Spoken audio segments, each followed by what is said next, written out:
ગુજરાતના મુખ્યમંત્રી ભૂપેન્દ્રભાઈ પટેલ પોતે બિલ્ડર, એટલે બિલ્ડરો સાથે સુવાળા સંબંધ વત્તા 60 ગરીબોની, પીડિતોની, મુસ્લિમ, દલિત, ઠાકોર, દેવી પૂજક, રાવળ, ભીલ આ વંચિત સમુદાયો સાથે એમણે સ્નાન સૂતકનો સંબંધ નહીં. PR એજન્સી હાયર કરીને પોતે કેવા મૃદુ અને સંવેદનશીલ છે એનો દેખાડો કરે છે અને ગચગચાઈને ગરીબોના ઘર તોડે છે. ઓલરેડી આ ભાઈના ભૂપેન્દ્રભાઈના ગુજરાતના મુખ્યમંત્રી બન્યા પછી દ્વારકાના ખારવાઓથી લઈને અમદાવાદના ચંડોળા, ગોમતીપુર, સુભાષ બ્રિજ સુધીના લગભગ 25,000 લોકોના ઘર તોડી 1 લાખ માણસોને ભૂપેન્દ્રભાઈ પટેલે તેમની સરકારે ઉપર આબ નીચે ધરતી એવી પરિસ્થિતિમાં લાવી દીધા છે. ઓલરેડી એ થઈ ગયું. 1 લાખ માણસોમાંથી 15-20% બાદ કરતા બાકીના લોકોને વૈકલ્પિક વ્યવસ્થા મળી નથી.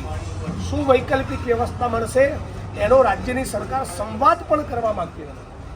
કોમનવેલ્થના નામે અમદાવાદના ચાંદખેડા મોટેરા વિસ્તારમાં લગભગ 8 થી 10,000 લોકોના ઘર તોડવાની વાત છે.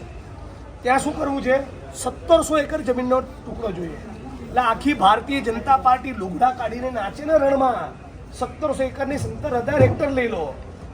જે ગરીબ માણસના મકાન છે તો ના તોડો. તમારા તાઇફાના કારણે જે લોકો પોતાની જિંદગીની પાઈ જોડીને મકાન બનાવ્યું હોય, કોઈનું 3 BHK નો ફ્લેટ હોય, કોઈનું 2 માળનું મકાન હોય, એ તોડીને તમે એમ કોઈ રૂમ રસોડું આપીશું? નહીં આપીએ કશું. ભાગો અહીંથી, બુલડોઝર ફેરવી દઈશું. અને પોલીસ જે જોડે આવે છે કોર્પોરેશનના અધિકારીઓની સાથે, એ ચરબી કરે છે. નેમ પ્લેટ બતાવે છે, હું આ છું, ફલાણો ઓફિસર. અશ્લીલ ગાળો બોલે છે સ્ત્રીઓને. ગુજરાતના મુખ્યમંત્રી જે તમારા ને મારા કરતા પણ જોરથી ભારત માતા કી જય બોલાવે છે, એની પોલીસ ઝૂંપડા ઘર તોડતી વખતે સ્ત્રીઓને મા બહેનની અશ્લીલ ગાળો બોલે છે. સુભાષ બ્રિજમાં ઠાકોર સમાજની બહેનોને ગંદી ગાળો બોલી, રબારી વસાહતમાં અંબાજીમાં બોલી, ઓઢવમાં બોલી, ચંડોળામાં બોલી, આ રાયખંડની મિલના પ્રકરણમાં બોલી. એટલે રાજ્યની સરકારનું સંવેદનશીલ વલણ તો બિલકુલ નથી, પણ ક્રૂર અને ઘાતકી એપ્રોચ છે. પાડી જ દો ગરીબોને, નેસ્તો નાબૂદ કરી દો. ના જોઈએ અમને ઘર, ના જોઈએ મકાન. ઓલિમ્પિક આવવું જોઈએ અમારે તો કોમનવેલ્થ બનવું જોઈએ. ગુજરાતની 6.5 કરોડ જનતામાંથી, અમદાવાદની 70-80 લાખ જનતામાંથી કોણે કીધું કે અમારે કોમનવેલ્થ જોઈએ? લોકો તો શું કહી રહ્યા છે કે 2 ટંકનો રોટલો જોઈએ, કામ ધંધોનો રોજગાર જોઈએ, બીજી અમારી મેથી ના મારો. ગરીબો પતી ગયા. તેલનો ડબ્બો, ગેસનો બાટલો, પેટ્રોલ, ડીઝલ, કેરોસીન કશું પોસાતું નથી. મરવાના વાકે લોકો જીવી રહ્યા છે. તો આ સમાજો માટે, ગરીબો માટે લાગણી બતાવવાનો. અત્યારે તમે મારી બાઇક લઈ રહ્યા છો, આ કલેક્ટર ઓફિસમાં છીએ. અહીંયા કલેક્ટરની ચેમ્બરમાં કચરા પોતા કરવા કોણ આવે છે? આ જ જે લોકોના તમે ઘર તોડી રહ્યા છે, એમના પરિવારની દીકરીઓ આવે. આપણા બંગલાઓમાં સાફ સફાઈ કરવા કોણ આવે છે? તમે તમારો સ્ટુડિયો અને મારું ઘર, એમાં ઈંટ કોણે બનાવી? આ જ ઓબીસી, આદિવાસી, દલિત, મુસ્લિમ સમુદાયના લોકોએ. આને તમે નેસ્તો નાબૂદ કરે જ નાખો. આ કઈ રીતે ચાલે? અને અમદાવાદની અંદર તમે કેટલા વિકાસના સોકોલ્ડ પ્રોજેક્ટના નામે કેટલા ઘર તોડવાના, કેટલા માણસોનું વિસ્થાપન થશે. સામે વૈકલ્પિક વ્યવસ્થા શું મળશે? કોઈ વાત જ નહીં કરવાની. અચાનક એક દિવસ બુલડોઝર આવે. ઓઢવના માલધારી સમાજના ત્યાં તો 1 દિવસ પહેલા નોટિસ આવી. તો તમે સુપ્રીમ કોર્ટથી ઉપર થઈ ગયા છો. સુપ્રીમ કોર્ટની ક્લિયર ગાઈડલાઈન છે કે 15 દિવસ પહેલા નોટિસ આપવી જ પડે. કોઈ નોટિસ નહીં આપવાની. એક આર્મી મેનનું મકાન, એટલે યુક્રેનના રશિયાના યુદ્ધમાં મકાનો કેવા તૂટી જાય એ રીતે તોડી પાડી. હું તમને વિડીયોનો શેર કરીશ. આર્મી મેન છે તો માતૃભૂમિ માટે છાતી પર ગોળી ખાવાની તૈયારી સાથે ગયો હતો, વગર નોટિસે તોડી નાખ્યું મકાન. આખું 2 માળનું મકાન કોલેપ્સ, છિન્ન ભીન એનો આખો પરિવાર, સામાન લૂંટાઈ ગયો. તો ત્યાં તો પોલીસ દાપણ કરતી નથી. તો ધારે કે તમે કોર્પોરેશન અધિકારી હોય, તમારા ભાઈનું ઘર તોડવા ગયા, તમે એનું ઘર તોડ્યું. પોલીસનું કામ ખાલી કાયદોની વ્યવસ્થા જાળવવા. હું મારો સામાન લઈને બહાર ના નીકળતો હોય તો મારું સન્માન જળવાય એટલે મને ડિટેન કરીને તમારે મને સાઈડમાં મૂકવો પડે.